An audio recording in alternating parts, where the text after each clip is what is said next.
على محمد طب القلوب ودوائها. Alhamdulillah kembali berjumpa bertatap muka dalam rangka mengisi waktu fadilah ini, ya, waktu antara maghrib dan isya dengan pengajian agama yang dalam hal ini adalah mengkaji hadis-hadis baginda Nabi besar Muhammad sallallahu alaihi wa alihi wasallam yang disusun, ya, oleh Al-Imam Muhyiddin Abu Zakaria Yahya bin Sharaf An-Nawawi di dalam kitabnya Al-Arba'in An-Nawawiyah. Kita sudah mau selesai membahas hadis dalam urutan yang ke-28,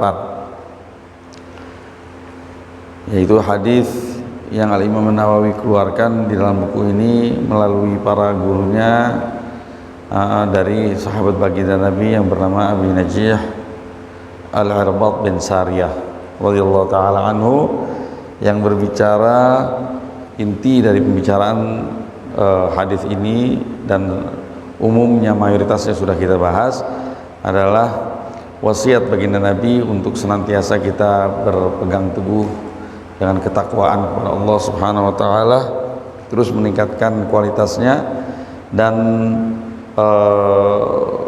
siap taat, siap mendengar apa yang menjadi keputusan dari waliul amr, ya, selain waliul amr yang muslim, ya, yang muslim, selagi dia tidak menyatakan secara terang-terangan kekufurannya, ya, walaupun mungkin dia itu adalah bukan yang layak sebagai pemimpin, tapi kalau memang sudah takdirnya seperti itu, kita taati apa yang menjadi keputusannya demi meminimalisir kemungkinan terjadinya perselisihan dan fitnah yang berkelanjutan, ya, yang tidak ada, ya, tidak kunjung padam, wal'iyadzubillah.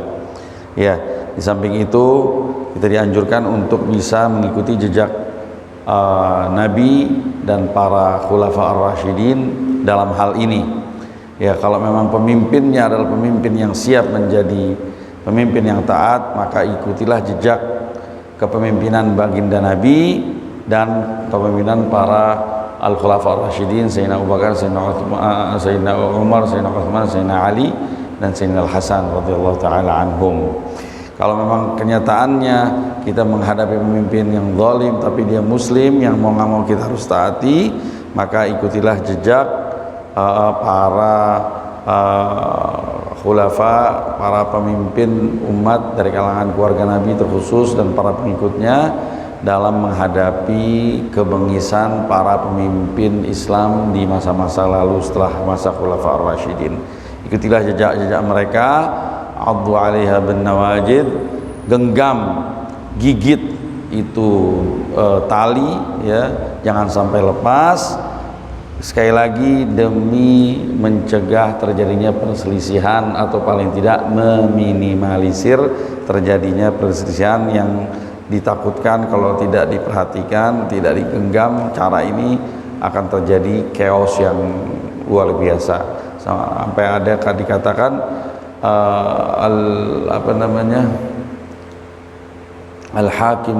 al-hakimuz zalum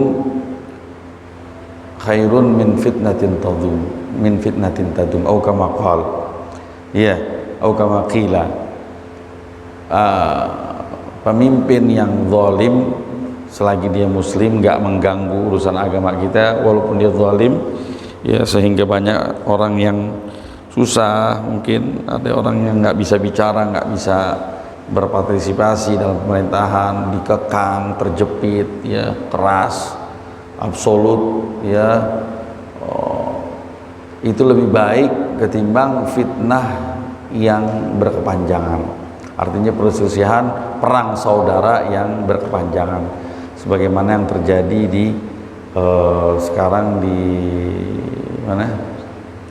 Sono Muammar Gaddafi, sono di mana? Muammar Gaddafi di mana?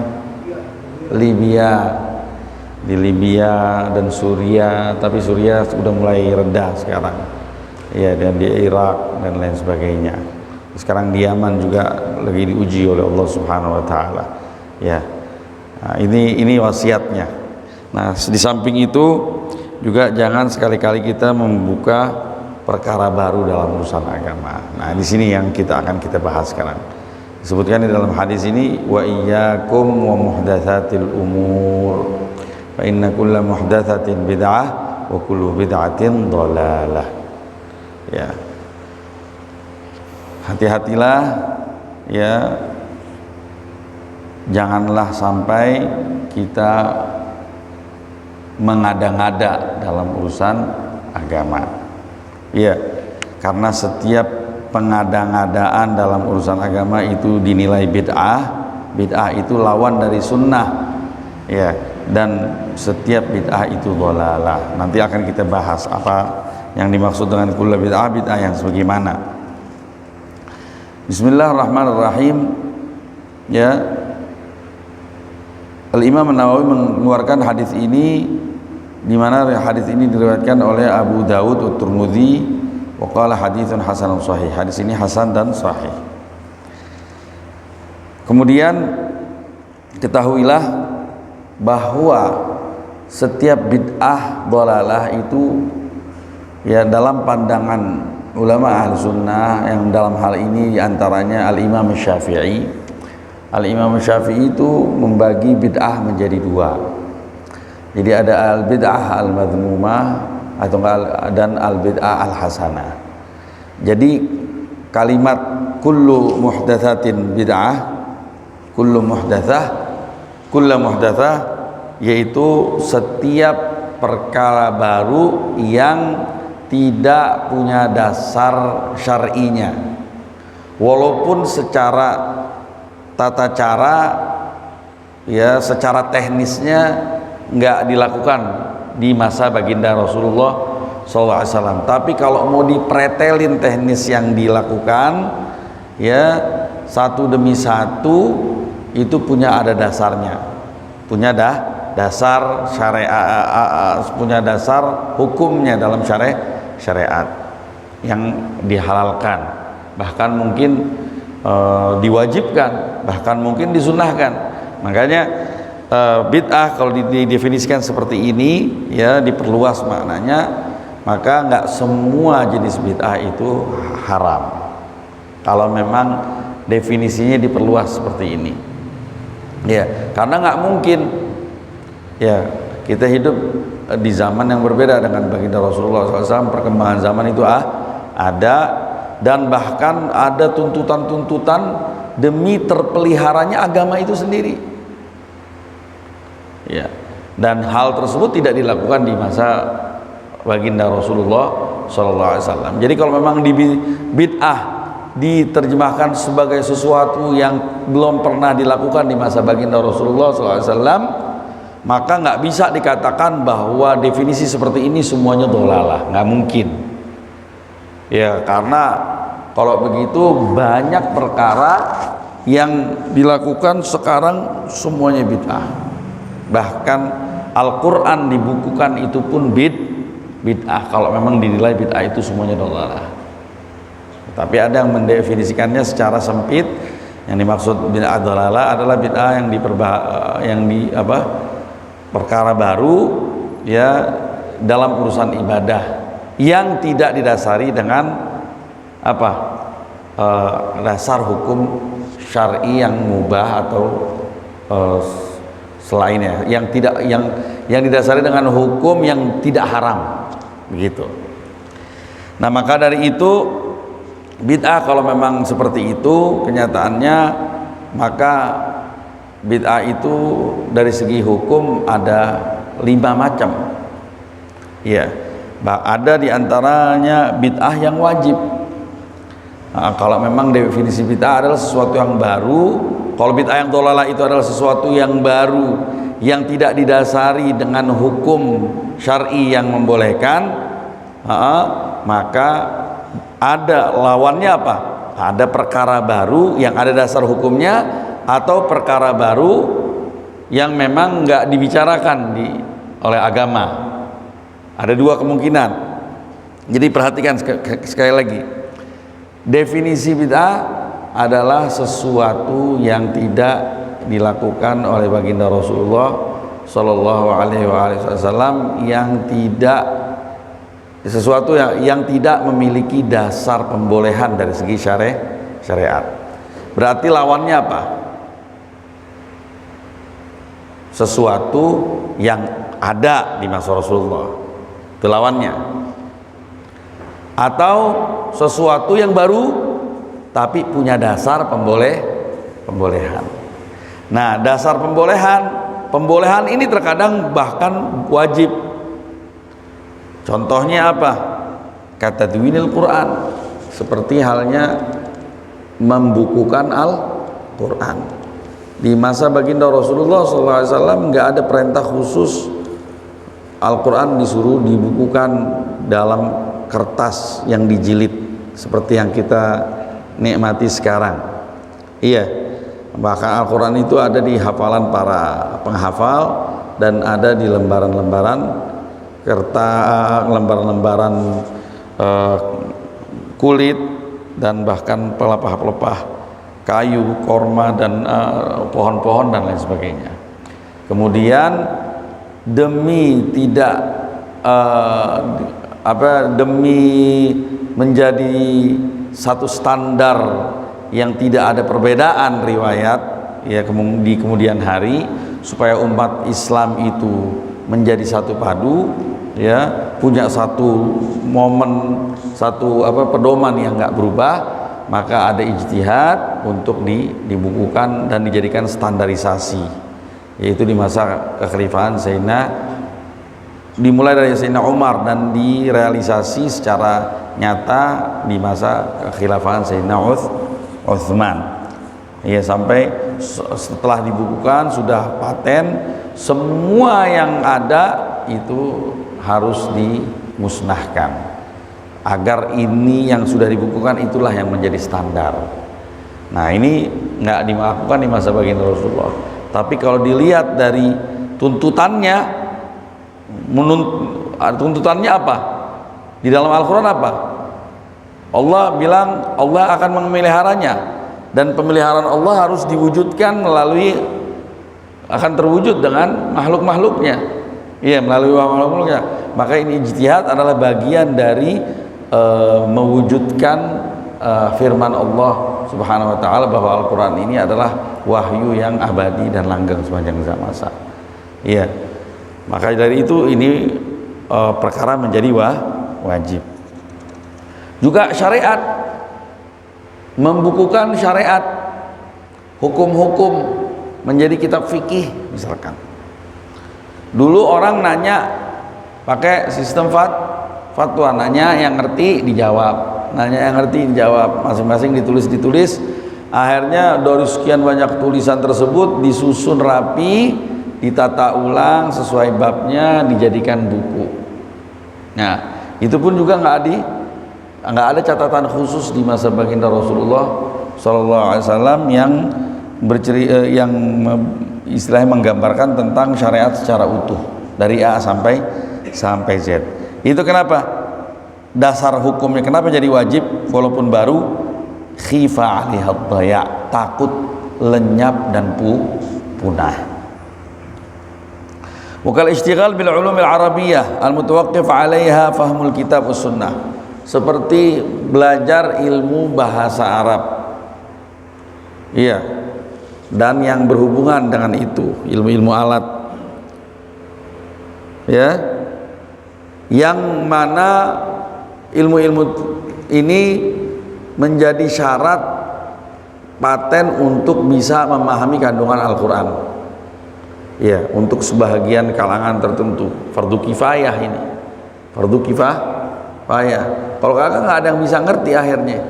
Ini dikisahkan, jadi waktu di masa Sayyidina Ali, ya, karamallahu wajhah, ada sahabatnya yang bernama Abul Aswad Ad-Dawali. Ya, Abul Aswad Ad-Dawali waktu itu dia lagi sama anak putrinya, dia orang Arab tulen, tahu-tahu anak putrinya lagi memandang ke langit, Dia ngeliat bintang-bintang, cakep nih bintang-bintang. Terus dia ngomong begini, ya abati, ma ajmalus samai, ma ajmalus samai. Terus abahnya jawab, nujumuha ya ibnati. Ini anak, maksudnya ini anak takjub, alangkah indahnya langit. Tapi redaksinya ma ajmalu pakai dhammah, as-samai pakai kasroh. Ini bapak dengar omongan ini anak disangka nanya, ma istifhamiyah, apa yang paling indah wahai ayahku di langit. Ayahnya jawab, bintang-bintangnya nak. Terusnya anak bilang, innama qasadtu ya at-ta'ajjuba ya abati. Yang saya maksud nih, saya kagum, bukan saya nanya. Oh, kata abah ente, la taguli, jangan kau berkata ma ajmalus samai, walakin ma ajmalas samaa. Iftahi faki, buka lo punya mulut. Ma ajmalas samaa. Dari segi tulisan sama, ma panjang, alif jim mim lam, ajmal alif lam sin mim panjang, as-samai hamzah. Sama, cuman harakatnya beda. Kalau bentuk pertanyaan ma ajmalus samai, apa yang paling indah di langit? Zaman dulu nggak ada tanda tanya. Kalau kita ada tanda tanya zaman sekarang. Iya. Nah, kalau maksud ta'ajub, alangkah indahnya langit, pakai fathah, ma ajmala as-samaa. Buka. Ini anak ajmalus samai. Iftah faki katanya. Iftahi faki, buka mulutmu. Ma ajmalas samaa. Nah, Abul Aswad Ad-Du'ali khawatir. Waduh, anak gue aja udah mulai salah cara ngomong Arabnya. Kenapa? Karena Islam sudah mulai melebar. Banyak perkawinan, percampuran antara bangsa Arab dengan bangsa-bangsa lain setelah pembukaan kota-kota Islam yang lain. Ya, sehingga bahasa Arab sudah mulai rapuh di dari lidah-lidahnya mereka. Akhirnya dia mengadukan hal ini kepada Sayyidina Ali saat itu menjadi Amirul Mukminin Khalifah. Terus kata Sayyidina Ali, ya ente tulis bab fa'il, bab maf'ul, bab ini wanhu hadzan nahwa, dan ikutilah alur ini. Nah, makanya jadi ilmu nahu, ilmu grammar bahasa Arab. Nah, itu bid'ah. Itu perkara baru, nggak ada dulu orang belajar bahasa Arab di zaman Nabi Muhammad SAW. Kenapa? Karena zaman dulu semua bicaranya udah sifatnya, udah karakter, udah kemampuan batinnya mereka ya untuk berbicara bahasa Arab. Nggak perlu ada pembelajaran bahasa Arab. Nah, diperlukan kenapa?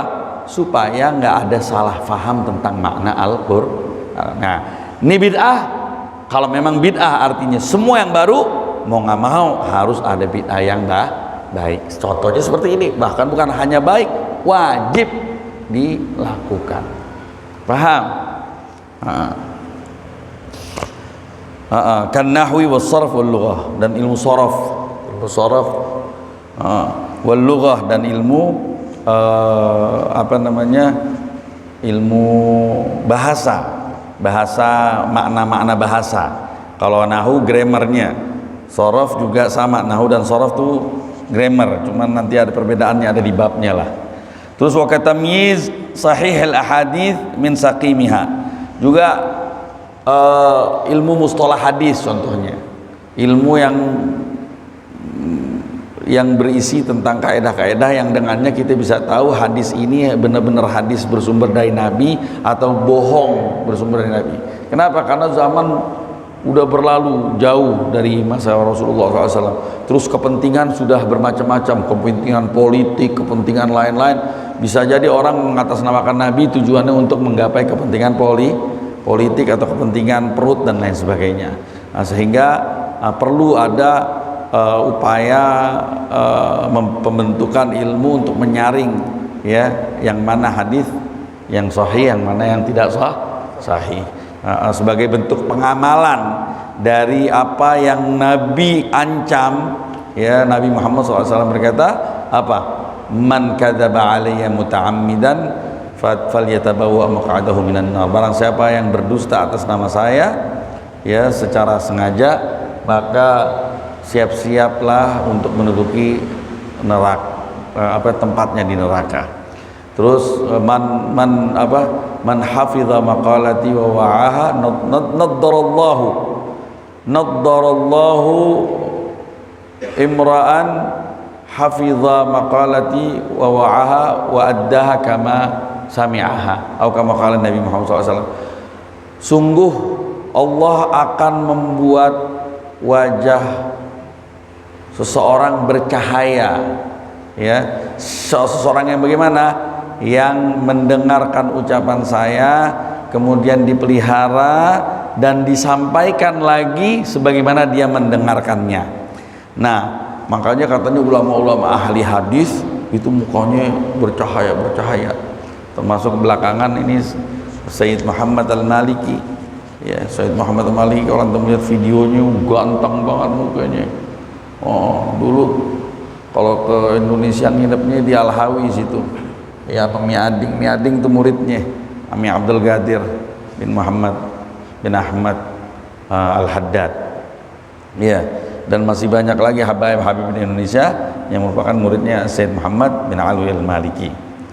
Ya, warad ala nahwul Mu'tazilah juga, ilmu tentang membantah terhadap pemahaman-pemahaman yang sudah menyeleweng dari apa yang dituntun dalam sunnah baginda Nabi Muhammad SAW, yang terlalu mendewakan akal, rasionalisme, fatalisme, ya, dari kalangan sket-sket Islam.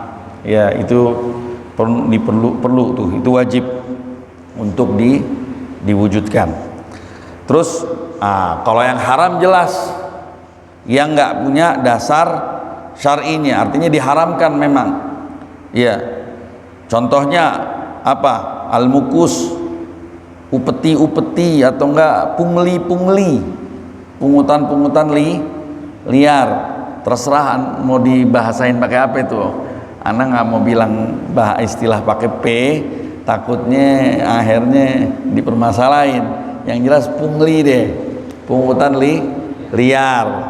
Ya, itu nggak ada di zaman Nabi Muhammad SAW. Ya, intinya nggak boleh paksaan. Ya, kalau sifatnya wajib itu pungutan liar yang sifatnya wajib itu yang nggak boleh. Tapi kalau cuman nggak ada paksaan, kayak misalkan minta jatah parkir misalkan dan lain sebagainya, tapi kan itu nggak paksaan, sifatnya bebas, berapa aja gitu mau kasih, itu nggak masalah. Iya. Terus di sini digambarkan mengangkat pemimpin-pemimpin syariat yang nggak melayak untuk memimpin. Kayak sekarang sistem demokrasi bebas, demokrasi barat, itu bid'ah tuh, bid'ah dolalah tuh. Iya, karena kenapa? Karena apabila diterapkan, ya hasilnya bisa jadi orang yang nggak ahli di bidangnya akan memimpin. Karena suara, gimana suara itu bid'ah. Iya, itu muharramah. Dan bid'ah yang disunnahkan, adalah membangun sekolah, ya. Terus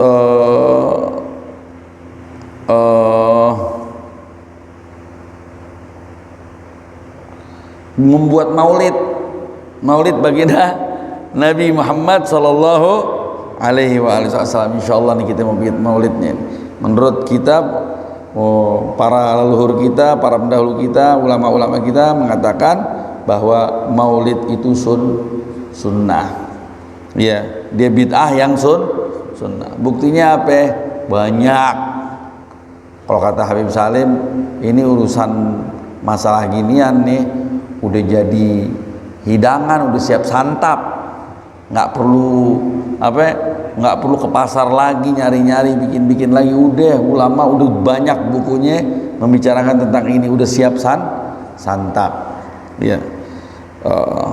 Buktinya apa? Buktinya apaan sih dia maulid Nabi, isinya apaan sih?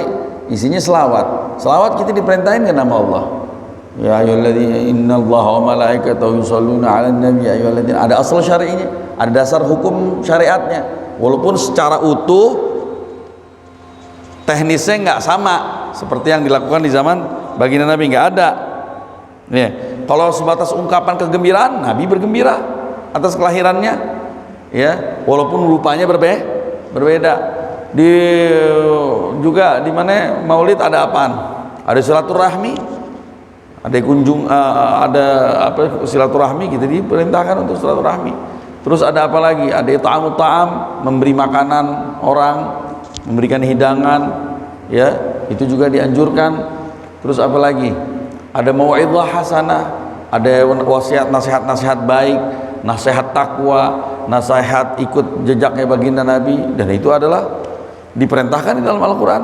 Cuman dijadiin satu, dikemas, kesatuan ini menjadi suatu hal yang baru. Nah, baru secara keseluruhan.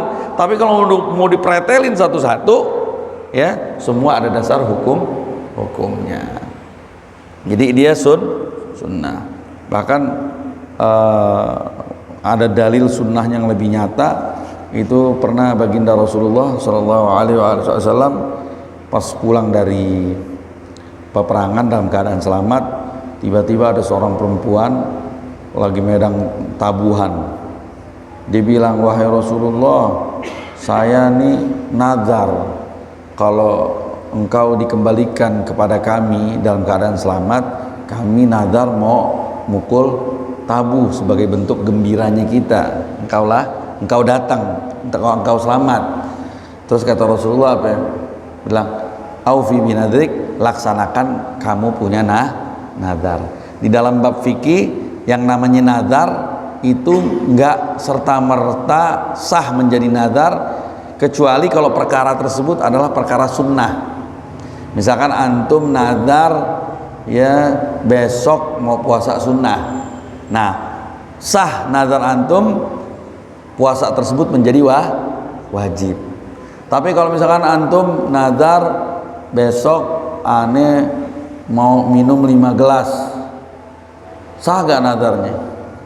Enggak, biasa, nggak ada urusan, nggak perkara umum gitu, nggak menjadi. Apalagi kalau perkaranya haram. Besok saya nazar saya mau minum vodka, sah gak? Bukan sah, malah lu main-mainin hukum lo. Masa yang haram dinadarin, iya gak? Nah, sekarang kalau memang mukul gendang sebagai bentuk gembira karena Nabi itu haram, berarti Nabi nggak bilang laksanakan nadarmu. Nabi bilang laksanakan nadarmu. Itu bukti bahwa bergembira menyambut kedatangan baginda Nabi dengan rebana itu artinya sunnah. Nah sekarang kalau antum nih, sekarang kita nih nazar nih, besok saya ya misalkan contoh, besok saya nazar kalau saya sehat ya saya mau hadir maulid di Masjid Al-Amin. Nazar, wajib ente kesini, wajib ente kesini. Wah ente hadir, ente dapat pahala wajib. Waduh, siapa yang berani nazar sekarang? Ayo, orang yang di rumah ini sebelah, hilangin nazar. Ya Allah, besok saya nazar mau hadir maulid baginda Nabi dalam keadaan bersih, mandi, wangi, mau nyambut kedatangan baginda Rasulullah sallallahu alaihi wasallam. Ya Allah, insya Allah sehat walafiat, panjang umur, besok mau hadir, insya Allah. Udah wajib deh. Kalau nggak hadir, dosa gitu. Kalau nazar, itu tadi kan contoh, terserah di situ, nggak usah takut, semangat aja, iya. Nah, dan ada yang makruh itu bikin, kalau kata ulama, bikin apa namanya, hiasan-hiasan berlebihan untuk masjid. Masjid dibikin ukiran-ukiran sampai berlebihan gitu, gemerlap. Tapi Al-Amin, Masya Allah, Al-Amin sunnah ini, nggak bid'ah nih. Nggak banyak ukiran-ukirannya. Iya.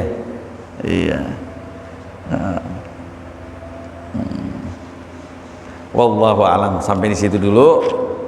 Ini bukti, artinya kita selesai ya dari pembahasan ini.